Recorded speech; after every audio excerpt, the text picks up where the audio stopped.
नमस्कार प्यारे साथियों, मैं डेवरी सर आप लोगों का मैथ दुनिया 01 में एक बार फिर वेलकम करता हूं। साथियों, आज हम जो है किसी क्वेश्चन पर डिस्कस करने नहीं आए हैं, बल्कि आपको ये बताने आए हैं कि आप जानते हैं सभी लोग कि एग्ज़ाम जो है आपके काफ़ी नज़दीक है, सर पर आपके एग्ज़ाम है। और जैसा कि आप सब लोग ये भी जानते हैं कि 22 फरवरी से आप सभी लोगों का यूपी बोर्ड वाला एग्ज़ाम है। 22 फरवरी 2024 के 24 से स्टार्ट हो रहा है ये एग्जाम आपका। अब 22 फरवरी 2024 एग्जाम स्टार्ट हो रहा है, तो इस बीच में बहुत सारे बच्चे मुझसे कह रहे थे कि सर अब क्या करें, समय हमारे पास बहुत है, घबराहट सी हो रही है, उसके लिए मुझे क्या करना चाहिए, हमें हमें कोई मार्गदर्शन दे। तो प्यारे बच्चों, मैं आप लोगों से बस एक ही बात कहूंगा कि जिन बच्चों की तैयारी अच्छे से है उनको तो बिल्कुल घबराने की जरूरत नहीं है। अपनी तैयारी वो रखते रहे और जो भी बचा खुचा उसको भी तैयार कर ले। लेकिन मान लीजिए जो बच्चे थोड़ा बहुत पढ़ पाए हैं या जो बच्चे नहीं भी पढ़ पाए हैं, तो उनको भी परेशान होने की जरूरत नहीं है। आप एग्जाम में बैठिएगा, एग्जाम में जो सवाल आएगा पहले उसको करिएगा, ठीक है। और जो सवाल बाई चांस में कुछ डाउट्स रहेंगे, नहीं क्लियर हो पाएंगे, तो उसको भी किस तरह से प्रयास करिएगा कि अगर हो सकता है तो क्लियर हो जाए तो उसको लिख दीजिएगा, नहीं हो पाता है तो उसको छोड़िएगा मत, उसको कर कर ही आइएगा।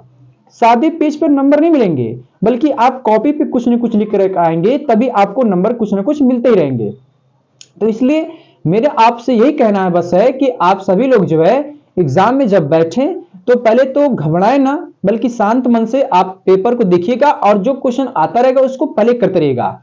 अब नहीं भी आएगा क्वेश्चन तो उस क्वेश्चन को छोड़ना नहीं है, बल्कि उसको कर कर ही आना है। गलत सही जैसे भी हो उसको कर कर आइए, ताकि एग्जामिनर ये ना देखे कि बच्चे ने पन्ने छोड़ दिए हैं, सादे पेज हैं, तो उस पर नंबर तो मिलेगा ही नहीं। आप उस पर कुछ लिख कर आएंगे, कुछ लिखे रहेंगे, तभी आपको नंबर वो देगा। अब हो ये एग्जामिनर के ऊपर डिपेंड करता है कि एग्जामिनर ने कॉपी सही से चेक की कि नहीं चेक की।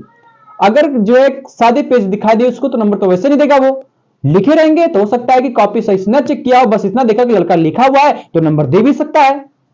इसलिए जो है मैं उन बच्चों से रिक्वेस्ट करना चाहूंगा कि जो बच्चे तैयार नहीं कर पाए हैं वो एग्जाम अच्छे से दे और क्वेश्चन को छोड़े ना, बल्कि उसको पूरा कर कर आए, चाहे वो सही हो गलत हो। क्योंकि वैसे तो आपको क्वेश्चन अगर नहीं आ रहा है तो छोड़कर आ जाएंगे। इससे अच्छा है कि उसको कुछ ना कुछ बना के लिख दिया जाए या समझा दिया जाए, बता दिया जाए। तो कॉपी चेक करने वाले के ऊपर डिपेंड करता है कि अब वो नंबर देगा कि नहीं देगा, क्योंकि वो सादे पेज पर नंबर कभी नहीं देता है, जब लिखा रहेगा तभी नंबर देगा। इसलिए कॉपी पे लिख कर आइएगा, चाहे वो क्वेश्चन आता रहे कि ना आता रहे। लेकिन प्रयास तो पहले यही करना है आप लोगों को कि जो क्वेश्चन आपके आते रहेंगे, अच्छे तरीके से आते रहेंगे, उसको बढ़िया हैंड राइटिंग बना करके उसको सॉल्व करिएगा। अब सॉल्व हो जाता है, उसके बाद जो क्वेश्चन फंसेंगे उसको देखिएगा, नहीं फंसेंगे तो अच्छी बात है, सारे क्वेश्चन प्रॉपर तरीके से करिएगा और नंबर वाइज इसको लिख कर आइएगा, प्रश्न प्रश्न के साथ कि हाँ ये प्रश्न ये है, ये प्रश्न ये है, इसका आंसर अच्छे से लिखिएगा। हाँ, थोड़ी बातें मैं और भी करना चाहूंगा कि अगर आपके पास जो कॉपी है उस कॉपी में नीचे 2-4 लाइन बची है और आप सोचते हैं कि मैं नया प्रश्न स्टार्ट करना चाहता हूं, तो 2-4 लाइन बची उसको उसके नीचे मत लिखिए, उस पर मत लिखिए, बल्कि आप नए पेज पे आ जाइए और ऊपर लाइन से लिखना स्टार्ट करिए। क्योंकि 2-4 लाइन से लिखने का मतलब ये है कि आप एक लाइन तो प्रश्न उत्तर को लिखने में लगा देंगे, एक लाइन, उसके बाद नीचे लिखेंगे तो एक ही 2 लाइन बात अपनी लिख पाएंगे। इसीलिए जो है आप जब भी आपके प्रश्न पे कॉपी में जो 2-4 लाइन नीचे बच जाती है तो आप वहां से मत लिखना स्टार्ट करिए, बल्कि पेज को पढ़ करके नए ऊपर लाइन से लिखना शुरू करिए। तो इन सब बातों का ध्यान रखिएगा, थोड़ा सा पेपर में कटिंग कम हो और जहां तक हो सके बढ़िया राइटिंग बना के लिखिएगा, ताकि नंबर आपको देने में किसी प्रकार कोई दिक्कत ना हो एग्जामिनर को। ये सारे चीजें अपने दिमाग में बैठाए रखिएगा कि मुझे नंबर एग्जामिनर से कैसे वसूलने हैं। अगर ये सारी बातें आपको समझ में आती रहेगी तो आप एग्जाम में चाहे कहीं भी आपको बैठाया जाए उससे घबराने की जरूरत नहीं है। आपको आता रहेगा क्वेश्चन तो आप कहीं भी कर लेंगे ना। जो क्वेश्चन है उसके लिए परेशान नहीं होना है, उसको भी कर कर ही आना है। जैसे भी हो कर कर आइए, कॉपी को भर कर आइए, लेकिन कर कर आइए, छोड़कर मत आइए। क्वेश्चन को छोड़ेंगे तो नंबर नहीं मिलेगा आपको। जो भी नहीं है आ रहा है क्वेश्चन उसके बारे में थोड़ा बहुत आता है, लॉजिक मिलता है, समझ में आता है तो कर कर आइए, लिख कर आइए।